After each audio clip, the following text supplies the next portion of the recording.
3 o'clock in the morning. My phone lit up with a security alert. And there she was, Beverly Crandall, our HOA president, crouched at the entrance to my root cellar with a pair of bolt cutters, flashlight tucked under her arm, designer bag swinging from her shoulder. She stepped right into the space I'd built with my own 2 hands, the same hands that once served this country. She thought no one was watching, but I'd been watching for months. It all started with violation notices over grass a fraction of an inch too tall, threats of daily fines, and demands that I tear down a structure sitting on land my family had owned for 3 generations. Beverly had even told someone she planned to make an example out of the non-compliant veteran. Tonight, she finally stepped across the line and walked straight into the trap I'd spent weeks setting. Let's just say the night ended with consequences she couldn't charm her way out of. What would you do if your HOA president broke in like this? Tell me in the comments, and if you're new here, welcome to HOA Story Lab, where real people fight back against power-tripping HOA tyrants every single day. My name is James Calloway. Jimmy to the people who matter. And before I tell you exactly how Beverly Crandall ended up trapped in my root cellar at 3 in the morning, you need to understand the kind of woman we're dealing with. I'm 54 years old, disabled Army veteran, living on VA benefits in a little place called Cedar Bluff, Tennessee, a subdivision carved out of farmland that developers moved into about 2 decades ago. But my 3 acres sit right in the center of it all. The stubborn holdout that refused to sell when they came knocking with checkbooks 15 years back. I'd built my root cellar 2 years ago after a spinal injury ended my construction career. It took me 8 months, working in short bursts between pain flares, but I finished it. Solid foundation, ADA-accessible ramp, proper ventilation, temperature control, the whole package. That underground space is my independence. $800 worth of canned goods, preserved vegetables, everything that keeps me fed when the disability check runs thin. The smell down there, cool earth, rubber jar seals. The honest mustiness of self-sufficiency. That is what freedom smells like when you have learned to depend on yourself. Then Beverly Crandall moved into Cedar Bluff and decided my freedom was her business opportunity. Beverly is 46 years old, HOA president for 5 consecutive years. A real estate agent who drives a silver Mercedes with a vanity plate that reads SOLD for you. She always has freshly painted nails that probably cost more than my weekly food budget. Always wearing some perfume with a name I would need a French dictionary to pronounce. Her husband Gary is a county alderman, a fact she works into every conversation like it is a get-out-of-jail-free card. Maybe it was until she picked the wrong target. First contact came on a Wednesday morning in early spring. I was checking on my seedlings when I heard heels clicking on gravel like a metronome counting down to something unpleasant. I turned around to find Beverly in a blazer clipboard pressed to her chest. Staring at my cellar entrance like it had personally wronged her, Mr. Calloway, Beverly Crandall, HOA president. We need to discuss your situation. She handed me a violation notice on official letterhead. Unsightly agricultural structure diminishing neighborhood property values, $50 fine, 30 days to remove. The morning light caught her ring, easily 2 carats. Everything about Beverly radiated money and authority. I read the notice twice, then looked at her. Ma'am, this cellar was built 2 years ago. You're incorporated last year. Doesn't that grandfather my structure in? Her smile sharpened. Not under current community standards, Mr. Calloway. We are elevating this neighborhood's profile. I'm sure someone with your background understands the importance of following proper procedures. The way she said background, like my military service, was a polite inconvenience she had to acknowledge, said everything. Her perfume lingered 10 minutes after she left, but here is what Beverly did not know. Veterans do not fold when civilians try to intimidate them. We document, we prepare, and we wait. The harassment started immediately. Week 2 brought a grass violation. My lawn measured 3.1 inches when the limit was 3. $75 fine with photographic evidence attached. My yard looked like a pudding green compared to half the neighborhood, but Beverly had found her angle. Week 3 mailbox paint faded and unsightly, another $75. Week 4 garden hose visible from the street, creating impression of negligence, $75 more. By month 2, I owed Beverly's HOA over $400 in fines for violations that had not existed until she invented them, but the money was not the real problem. It was the pattern I started recognizing. Beverly was studying my property like a military commander studying enemy terrain. She would walk my fence line with that clipboard, measuring distances, photographing my ramp, my ventilation pipes, and especially the lock on my cellar door. That is when I understood. Beverly Crandall was not just power tripping, she was planning something far bigger. April brought her first major escalation. I was having morning coffee when a county truck rolled into my driveway. Two men climbed out, hard hats, camera equipment, one holding a clipboard that looked like Beverly's twin, Mr. Calloway, Dan Foster, county building inspector. We received a complaint about unpermitted construction on your property. His partner began photographing my cellar entrance. Not quick snapshots, but precise, systematic documentation, measuring distances to property lines, checking structural details, nothing that had anything to do with safety. What kind of construction? Underground storage facility. Need to verify it meets current county safety codes. I stepped forward. You got paperwork for this inspection?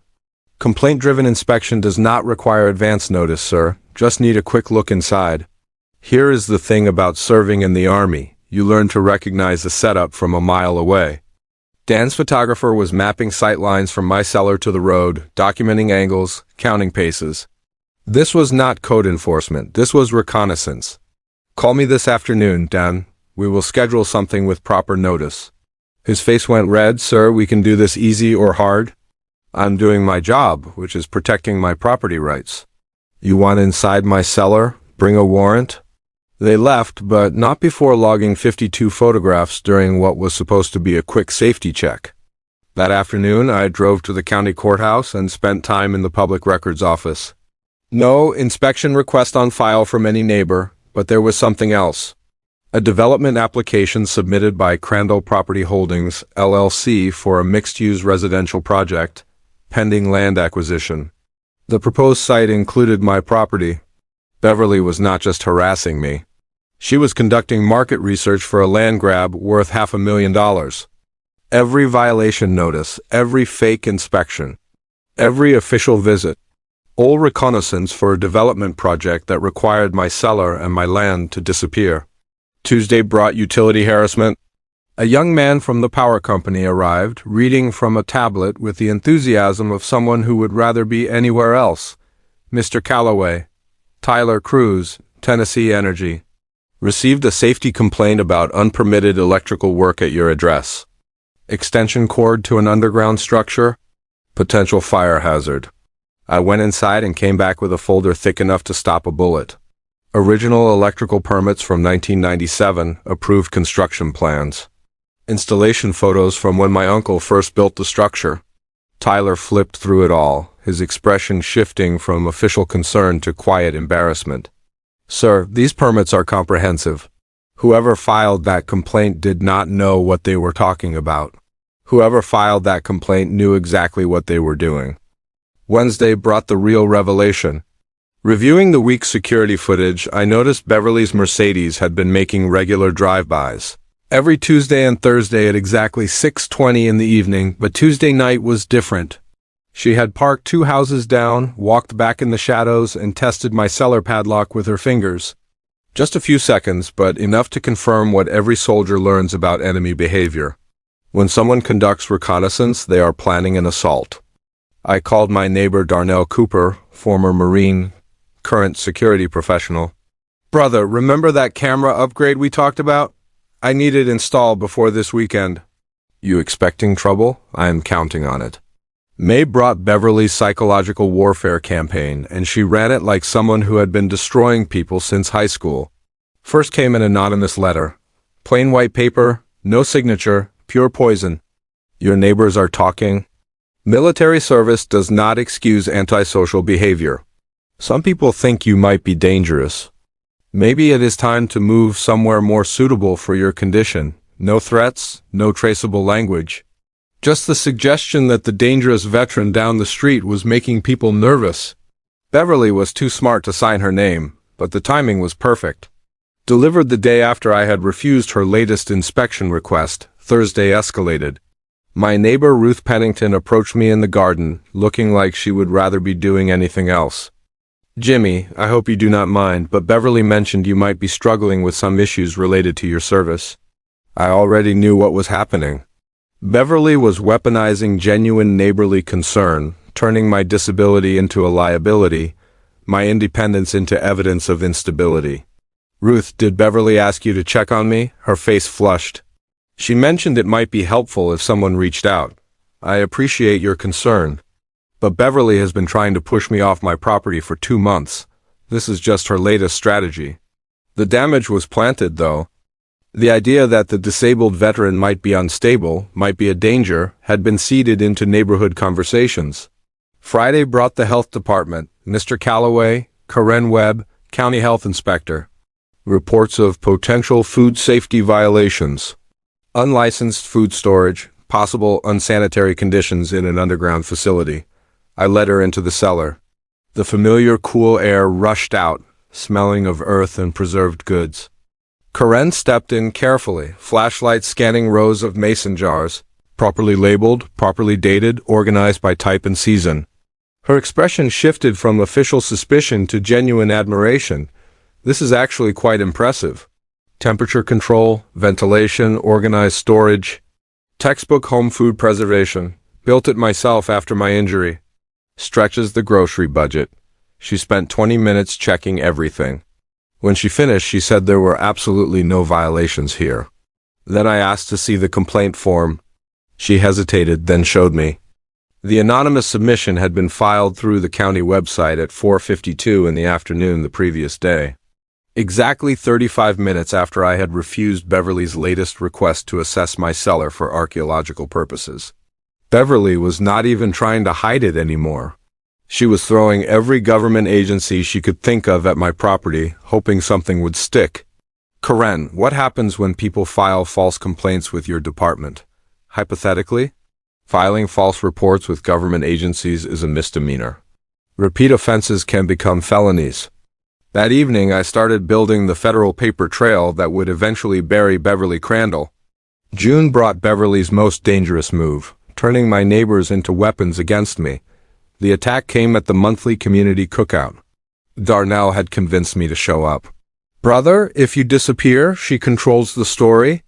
Let people see you are not the unstable veteran she's painting you as." Evening air smelled like charcoal and potato salad.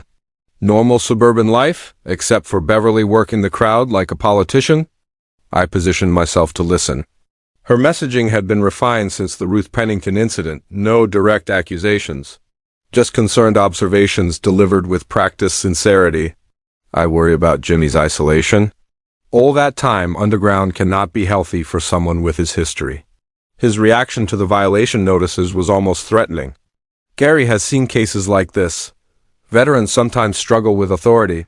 It can escalate. Pure venom dressed up as community concern? But Beverly made one critical error. She tried to recruit Darnell. I watched from across the pavilion as she approached him, Mr. Cooper. As Jimmy's closest friend, I am sure you have noticed changes in his behavior. Darnell's face went stone cold.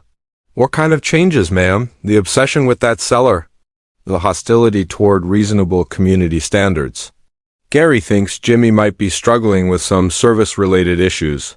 Lady Jimmy Calloway is one of the most grounded people I know. What he is struggling with is you harassing him for building a root cellar on his own property. Beverly's mask slipped. I understand loyalty, Mr. Cooper, but sometimes we have to think about the greater good. Greater good? You mean Gary's development project? Her face drained of color. Darnell had done his homework. Public records, permit applications, zoning requests. All of it was right there for anyone willing to look. I do not know what you are implying. I am not implying anything. I am stating facts. Crandall Property Holdings, LLC has pending development applications on this entire block. Jimmy's property is the only holdout. Pretty convenient that he is suddenly becoming a behavioral problem.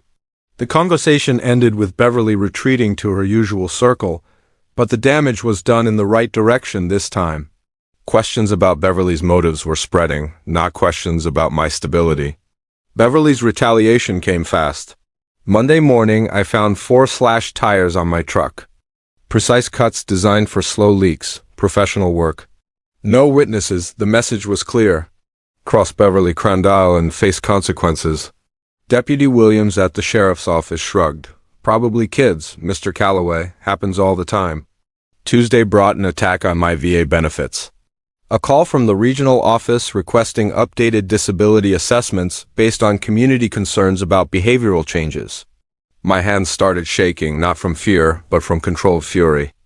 Beverly was trying to trigger a competency review that could cost me everything. And when I pressed for details, the answer came. The concern had been forwarded through the county alderman's office. Gary had weaponized his official position to attack my federal benefits. This was no longer neighborhood harassment. This was systematic destruction designed to force a disabled veteran into homelessness or institutionalization. But she had also just handed me something priceless. Targeting a disabled veteran's federal benefits using fabricated information is not a state misdemeanor. It is a federal felony? That evening, I called attorney Linda Graves at the Disabled Veterans Legal Aid Clinic. Mr. Calloway, what you are describing is a coordinated campaign targeting your protected status. We need federal investigators before this goes any further. How much further can it go? People this desperate sometimes move to direct action, physical confrontation, property damage. You need to be prepared for anything. I looked out my kitchen window at my root cellar, the thing Beverly was so desperate to destroy. Time to stop playing defense. The breakthrough came on a sweltering Tuesday in late June. I was at the courthouse filing my federal complaint paperwork when I heard a voice. Echoing from the planning office down the hall, Beverly's voice. I positioned myself near a water fountain where I could listen without being seen. Final approval depends on clearing the Calloway property. The Cellar Foundation cuts right across the drainage easement for the entire development. An unfamiliar voice, professional, authoritative, not local, responded, Mrs. Crandall. Our investors have committed $14 million to this project. If you cannot deliver clear title to that central parcel, we will explore other options. $14 million? Beverly was not trying to flip my land for a quick profit. She was the local coordinator for a massive corporate development project, and my 3 acres were the linchpin. The veteran is proving more resistant than expected, she said, but we have other strategies. Gary's position provides certain advantages. Code enforcement, utility challenges, the competency angle. And if legal pressure does not work, rural areas have many accidents involving underground structures. Gas leaks, foundation issues. Unfortunate incidents requiring emergency demolition. I started recording on my phone. Over the next 10 minutes, I captured Beverly's detailed discussion of falsified inspection reports, bribed officials, and planned accidents designed to eliminate the obstacle to her development deal. When the meeting ended, I watched Beverly leave with a man in an expensive suit, Regional Development Director for Hartwell Capital Group, the kind of corporate operation that bulldozes communities for outlet malls and parking structures. That evening, Attorney Graves heard the recording and went quiet for a moment. Mr. Calloway, this is prosecutorial gold, conspiracy, bribery, planned insurance fraud, federal civil rights violations. Beverly is looking at decades in federal prison. What about the development project? Dead. No legitimate developer touches properties with federal criminal investigations attached. Hartwell Capital will vanish like morning fog. But I was not done with Beverly yet. Linda, what would happen if Beverly tried to physically destroy my cellar herself? Breaking and entering, criminal mischief, vandalism, plus federal charges if she is targeting your disability accommodations? Good, just planning ahead. I was right. Beverly was about to make the mistake that would end her criminal career permanently. 3 days later, I called Darnell with a shopping list. Brother, I need cameras that record in total darkness, audio equipment that picks up whispers at 40 yards, and an electronic lock system that cannot be defeated with crowbars. What kind of operation are we running? The kind that puts Beverly Crandall in federal prison for the next 20 years. We spent Thursday afternoon at a security professional supply store. Cameras smaller than a matchbook. Infrared motion sensors. Parabolic audio recorders. And the centerpiece, a military-grade electronic deadbolt system controlled entirely by smartphone. Once these engage, the dealer explained, the only way out is from the outside. Silent motor. Hardened steel. Designed for high-security containment. Perfect. Friday was installation day. Darnell arrived at sunrise and we transformed my property into a surveillance fortress. Obvious cameras went in visible locations. Beverly would spot those and try to disable them. The real documentation came from hidden units in tree hollows, inside birdhouses, and buried containers running fiber optic cables to recording units in my house. 6 angles on the cellar entrance, Darnell said, adjusting the last hidden unit. Motion-activated, infrared, wireless upload to encrypted off-site servers. She could bring a crew and we would still have courtroom-quality footage. The audio system was equally thorough. Directional microphones focused on the cellar entrance. Vibration sensors that would detect footsteps at 20 yards. If Beverly whispered to herself down there, we would record every word. But the electronic lock was the trap's true killing stroke. We removed the original hardware and replaced it with a system that looked identical from outside but operated on completely different principles. The visible lock was decoration. The real mechanism was hidden steel deadbolts inside the door frame, responding to a single tap on my phone. I tested it a dozen times. Person enters cellar, tap, deadbolts engage silently. Person is contained until I choose otherwise. Sunday afternoon, I made the phone call. Beverly, this is Jimmy. I have been thinking about your offer to look at the cellar. Maybe we could work something out. Cash deal, no questions asked. But I want to understand what makes that space so valuable to your development partners. Silence, then what makes you think there is anything valuable down there? Family stories, Beverly? My grandfather built it during the Depression. Chose that exact spot for reasons nobody ever talked about. Deep excavation, sealed sections. Things he never opened before he died, pure fiction. But Beverly's breathing changed. She was imagining buried treasure justifying months of risk. I could arrange an assessment, archaeological consultants. Structural engineers, full documentation? When? Soon, very soon. I will call you. She hung up fast. Tuesday night, my motion sensors lit up at 11:18 in the evening. Beverly's Mercedes making its third slow pass, studying my property like a general planning a strike. She was building courage for something bigger than violation notices. The trap was set, all I had to do was wait. Wednesday brought Beverly's final psychological gambit. 6:25 in the morning. A number I did not recognize. Beverly's voice stripped of its usual performance. Jimmy, this is your last chance to do this the easy way.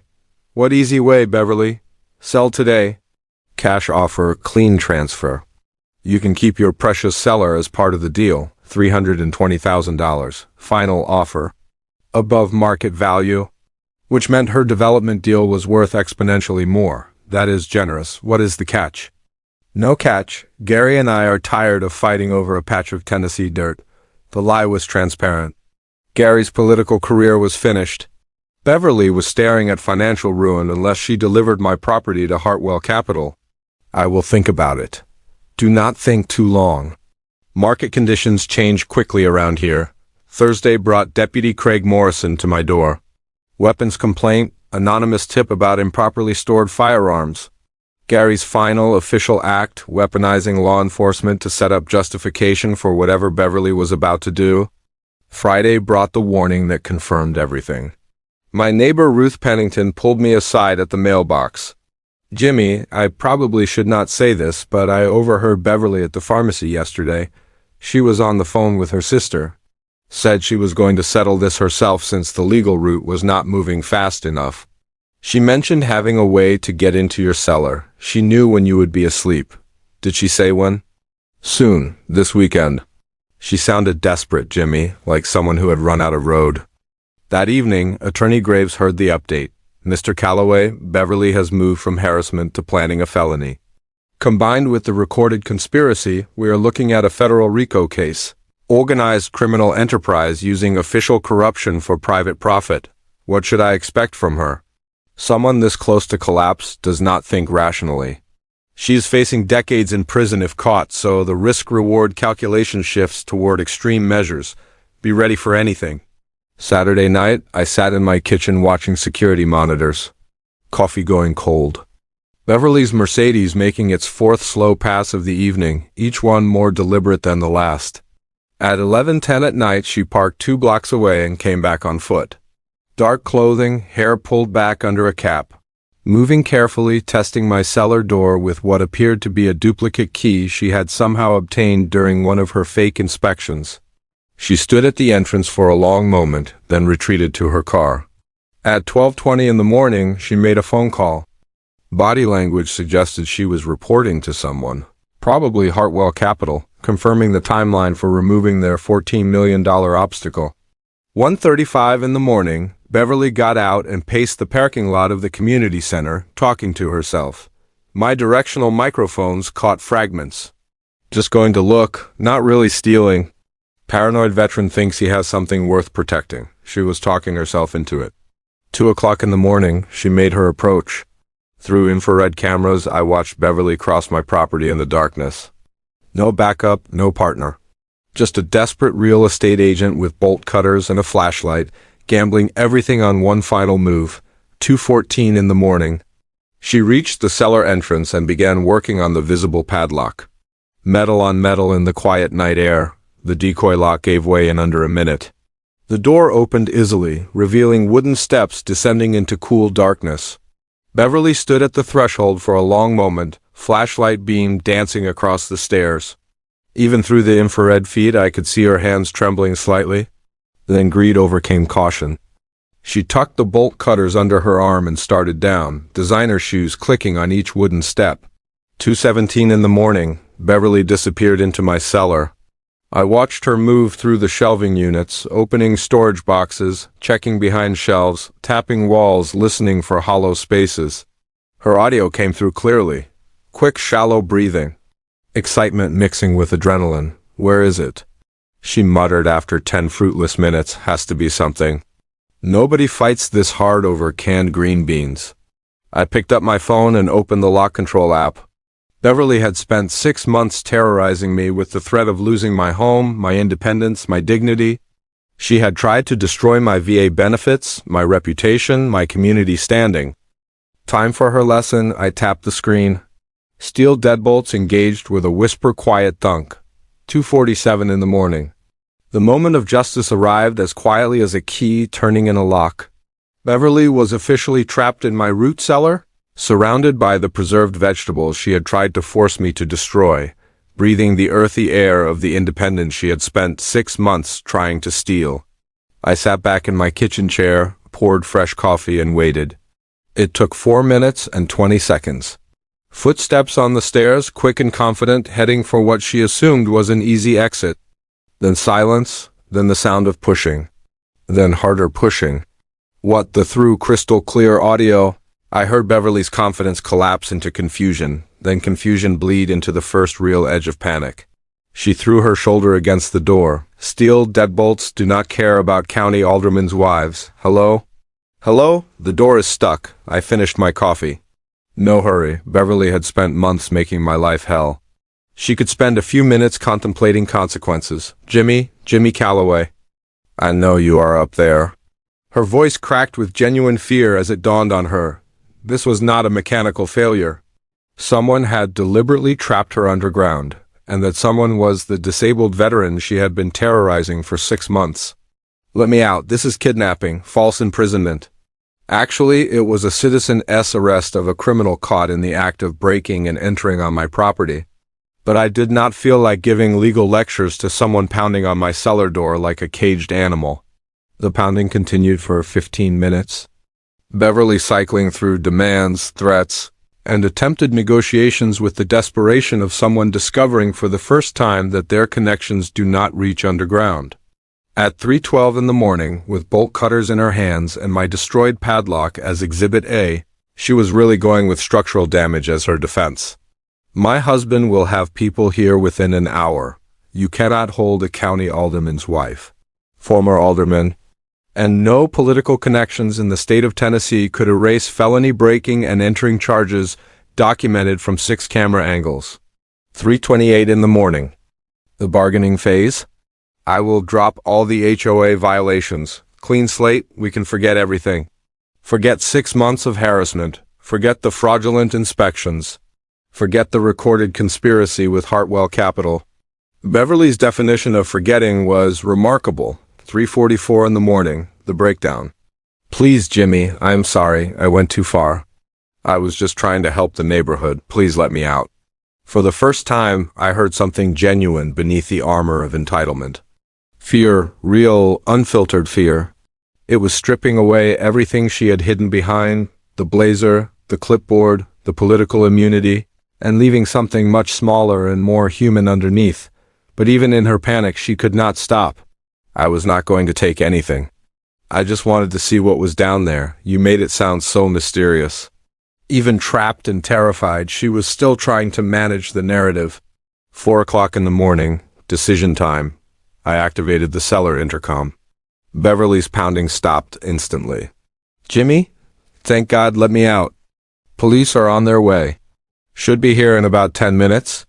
You might want to use that time thinking about what you are going to tell them about why you are in my cellar with burglary tools at 4 in the morning. Long silence. Then whatever you want, money, the property. I will drop everything, permanently. Too late for deals, Beverly. You crossed the line when you broke into my home. It is not your home, it is just a cellar. Even trapped, she could not help herself. At 4:09 in the morning, red and blue lights swept across my driveway as Tennessee State Police arrived. Officer Sandra Park climbed out of the patrol car with the measured calm of someone who had handled every strange situation imaginable. But maybe not quite this one. Mr. Calloway, you are saying someone broke into your cellar and you locked them inside? Yes, ma'am. She has been harassing me for 6 months, trying to force me off my property. Tonight she escalated to breaking and entering. I have it documented from multiple angles. And this person is not injured? No, ma'am. Just inconvenienced. Cellar has proper ventilation, stable temperature, food and water. She is safer in there than she was running around my property with bolt cutters. Officer Park walked to the cellar entrance. From below, Beverly's muffled voice was audible, alternating between pleading and demanding. Ma'am, this is Tennessee State Police. Are you injured? I am not injured. This veteran has lost his mind. I want him arrested for, ma'am. Your name and why were you on this property? Beverly Crandall. My husband was the county alderman. This is completely illegal. Officer Park turned to me with raised eyebrows. Former alderman. He resigned last month ahead of ethics charges. And yes, that is Beverly Crandall, my HOA president, who has been filing fraudulent violation reports for 6 months. I handed over my phone with the security footage queued up. Officer Park watched 3 minutes of crystal-clear documentation. Beverly's approach in the dark, the bolt cutters, the padlock coming apart, Beverly descending into the cellar. Audio of her muttering about imaginary treasure and paranoid veterans. This is very thorough documentation, Mr. Calloway. I believe in being prepared, ma'am. 20 minutes later, my driveway looked like a crime scene. 2 patrol cars, a sergeant's vehicle, and a detective called in because of Beverly's connections. But all the connections in Tennessee could not erase what was on that footage. I tapped my phone. The deadbolts retracted. The cellar door swung open. Beverly emerged into the floodlights. Designer clothes wrinkled and smeared with cellar dirt. Hair fallen out of its cap. Makeup tracked down her face. And the detail I will never forget. She smelled like pickled onions and preserved beets. 2 hours trapped among the vegetables she had tried to force me to destroy. Arrest him, she pointed a shaking finger. False imprisonment, kidnapping. Sergeant Douglas looked at the bolt cutters in her hand. The destroyed padlock on the ground. My calm demeanor in my bathrobe holding a coffee mug. Ma'am, I need you to set down those tools and calm down. Detective Harmon stepped forward, a tired-looking man who had clearly seen every variation of human stupidity. Mrs. Crandall, why were you on Mr. Calloway's property at 3 in the morning with burglary equipment? Beverly's mouth opened and closed. Her backup story crumbled under the weight of 6-angle video documentation. He invited me. He said there were valuable things hidden down there. I played the phone recording from Sunday. Beverly's voice unmistakably. Late, maybe 2 or 3 in the morning. I will handle everything personally this time. Beverly Crandall, Officer Park announced, "You are under arrest for breaking and entering, criminal mischief, and possession of burglary tools." The handcuffs clicked shut with the most satisfying sound I had heard in 6 months. 6 weeks later, Beverly Crandall entered a guilty plea to felony breaking and entering. 18 months in state prison, 5 years probation, $22,000 in restitution. Her real estate license was revoked, her business shuttered. Her marriage ended when Gary discovered her development scheme had destroyed the political career he had spent 2 decades building. Hartwell Capital Group withdrew their development application the same week federal investigators began making inquiries. The neighborhood transformed. Without Beverly's reign, people started being actual neighbors again. Carol Mendez became the new HOA president, governing by consensus instead of clipboard. My root cellar became something of a local landmark. Neighborhood kids come by to learn about food preservation, about self-sufficiency, about what happens when you stand your ground against someone who thinks money and connections put them above accountability. But the real victory was personal. Beverly had spent months trying to prove that a disabled veteran could not defend his independence against someone. With money and political connections, she was wrong, spectacularly, permanently wrong. My root cellar still smells like preserved vegetables and self-reliance. Beverly's prison cell smells like institutional disinfectant and regret.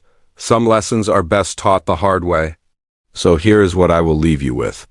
If you are facing your own neighborhood tyrant, document everything, know your rights, build real alliances, and remember that bullies always reveal who they truly are when they think no one is watching. Drop your wildest HOA story in the comments below. Every story shared helps someone else realize they are not alone in fighting back against suburban power trips. And if you want more stories about ordinary people refusing to be pushed around, hit subscribe. This is HOA Story Lab, and we are just getting started.